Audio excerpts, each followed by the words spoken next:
माननीय मुख्यमंत्री महोदय कितनी होगा क्षेत्र में किसानों के प्रति सहयोग करें। कितने संवेदनशील है वो पिछले 4 साल में देखने को मिला है कि जिस तरह से उन्होंने कृषि क्षेत्र में काफ़ी काम किए हैं, बहुत कुछ बजट के माध्यम से दिया है। जिस तरह से लगातार 4 सालों से बिजली जो कृषि क्षेत्र की है उनमें एक पैसे की भी वृद्धि नहीं की है। अगर कृषि क्षेत्र में बात करें कॉलेज की कि पिछली सरकार और इस सरकार में कितना फर्क है कि पिछले 5 साल में उन्होंने मात्र 1 कृषि कॉलेज खोला, वहीं इस सरकार ने 3 साल में 42 कॉलेज खोले और चौथे साल लगातार कॉलेज खोलने का सिलसिला जारी है। तो ये दर्शाता है कि किस तरह से मुख्यमंत्री जी इस क्षेत्र में बहुत संवेदनशीलता दिखा रहे हैं। इसके अलावा किसानों का दर्द समझते हुए उन्होंने जहां 1000 रुपये प्रति माह किसानों को अनुदान देने का फैसला किया सहायता मित्र सहायता के माध्यम से, वहीं इस बार इस कदम को आगे बढ़ाते हुए और 2000 यूनिट तक खपत करने वाले किसानों का पूरी तरह से बिजली माफ करने का फैसला किया है। एक ऐतिहासिक कदम उन्होंने उठाया है। पूरे 4 साल से लगातार चाहे लंपी जैसी बीमारियां हो उन्होंने संवेदनशीलता दिखाई, चाहे नंदीशाला गौशालाओं की बात हो उन्होंने संवेदनशीलता दिखाई है, किसानों पशुपालकों के प्रति हमदर्दी दिखाई है। तो मैं मुख्यमंत्री जी का आभार प्रकट करना चाहूँगा।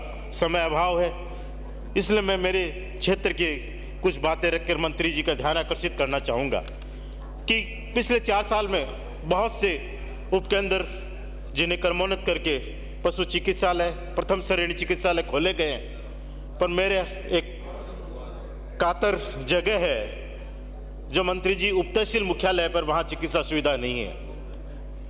इस उप तहसील मुख्यालय में प्रथम श्रेणी चिकित्सालय होने चाहिए, पर कम से कम सामान्य चिकित्सालय आप जरूर खोलें इस बजट में।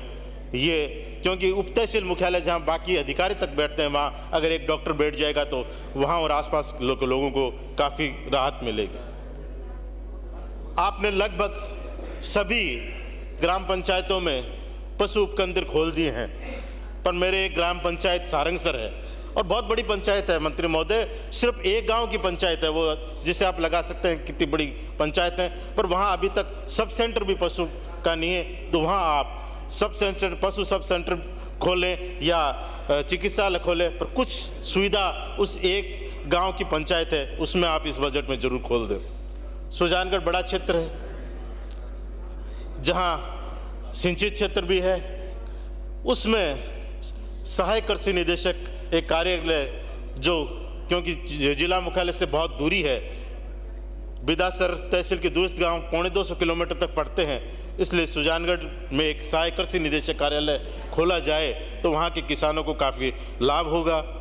बहुत से भवन विहीन उपकेंद्र और चिकित्सा केंद्र हैं, जैसे लोहारा बाड़सर, ये चिकित्सालय हैं पर वहाँ भवन नहीं है। ऐसे बड़े चिकित्सा केंद्रों पर आप भवन की इस बजट में जो है वो स्वीकृत दिलावें। इसके अलावा कुछ उपकेंद्र बम्बू बेरासर जैसे हैं जहाँ भी भवन नहीं है तो वहाँ के भी भवनों की भी आप इस बजट में व्यवस्था कराएं। इसके अलावा कुछ बड़े ग्राम पंचायत मुख्यालय हैं, चरला, उडवाड़ा, कातर, वहाँ अभी तक उपकेंद्र ही चल रहे हैं। अगर वहाँ उन उपकेंद्रों को चिकित्सालय में क्रमोन्नत किया जाए तो उन गाँव के और आसपास के गाँव के किसानों और पशुपालकों को काफ़ी फ़ायदा मिल सकता है। कृषि सेवा केंद्र आपने काफ़ी खोले हैं पिछले 4 साल में, पर गुडावड़ी और बेरासर कृषि जहां काम ज़्यादा हैं, अगर वहां कृषि सेवा केंद्र और खुल जाएं इन 2 गाँव में तो वहां के और आसपास के किसानों को काफ़ी इससे फ़ायदा मिलेगा। यही मैं मांग रखते हुए सभापति जी का और माननीय मुख्यमंत्री जी का बहुत बहुत आभार प्रकटता हूँ।